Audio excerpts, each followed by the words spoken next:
Hi guys, நான் first time மதுரைக்கு போகிறேன். எங்கள் அம்மாவுக்கு ஹாஸ்பிட்டல் பார்க்கறதுக்கு நான் வரவே மாட்டேன்னு தான் சொன்னேன். எங்கள் அம்மா தான் கம்பல் பண்ணி கூட்டிகிட்டு போயிட்டாங்க. இந்த ட்ரிப் ரொம்ப மொக்கையாக போகும்னு தான் நினச்சேன். பட் எங்கள் அம்மாச்சி கூட வந்தனால கொஞ்சம் ஓகேவாக தான் இருந்துச்சு.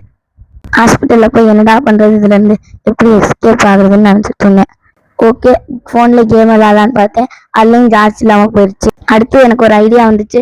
பசிக்குதுன்னு சொல்லி அழுது ஆக்டிங்கை போட்டேன். அதுக்கு எங்கள் அம்மா கடைக்கு கூட்டிகிட்டு போயிட்டாங்க. ஃபஸ்ட்டு எனக்கு ஃபலூடா இல்லாட்டி ஜிகர்தண்டா வேணும்னு கேட்டேன். ஃபஸ்ட்டு நாங்கள் ஒரு பேக்கரிக்கு போனோம். அங்கே இல்லைன்னு சொல்லிட்டாங்க. அதனால் பன் பட்டர் ஜாம் வாங்கி சாப்பிட்டுட்டு வந்துட்டோம். நெக்ஸ்ட் ஒரு கடைக்கு போயிட்டு நான் மட்டும் ஜிகர்தண்டா சாப்பிட்டேன். அடுத்து ஹாஸ்பிட்டல் போய் பார்த்துட்டு கிளம்பும் போது எனக்கு ஃபலூடா வேணும்னு கேட்டு அழுவேன். எங்கள் அம்மா வாங்கி தர மாட்டேன்னு சொல்லிட்டாங்க. அதான் ரொம்ப அழுதுட்டு இருந்தேன். நெக்ஸ்ட் நாட்டுத்தாவணி பஸ் ஸ்டாண்டுக்கு வந்தோன்னே ஜூஸ் வாங்கி தரேன்னு சொல்லி கூட்டிகிட்டு போனாங்க.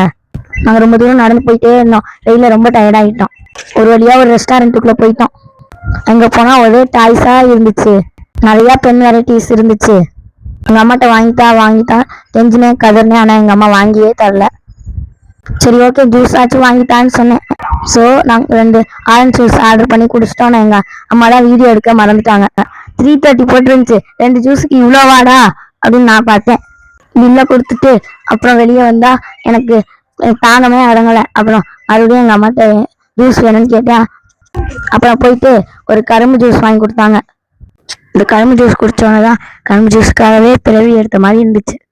அப்புறம் ஒரு ஸ்வீட் கடையில் போய் ஸ்வீட் வாங்கிட்டு அப்புறம் ஒரு கடையில் போய் கிரேப்ஸ் வாங்கிட்டு அப்புறம் கிளம்பிட்டு எங்கள் அம்மாச்சி நான் டயர்டாக இருந்ததை பார்த்து முகத்தை கழுவி விட்டாங்க. அப்புறம் தான் நல்லா ஃப்ரெஷ்ஷாக இருந்தது.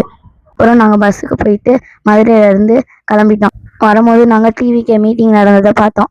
அப்புறம் நான் டயர்டில் அப்படியே தூங்கிட்டேன். அப்புறம் இடையில வாட்டர் மெலன் வாங்கி கொடுத்தாங்க. நல்லா சாப்பிட்டுக்கிட்டு வந்தேன். அப்புறம் மதியம் சாப்பாடு சாப்பிட்டுட்டு ஐஸ்கிரீம் சாப்பிட்டுட்டு அப்புறம் வீட்டுக்கு வந்துட்டேன். அப்புறம் ட்ரிப் முடிஞ்சிருச்சு. பாய் பாய் காய்ஸ்.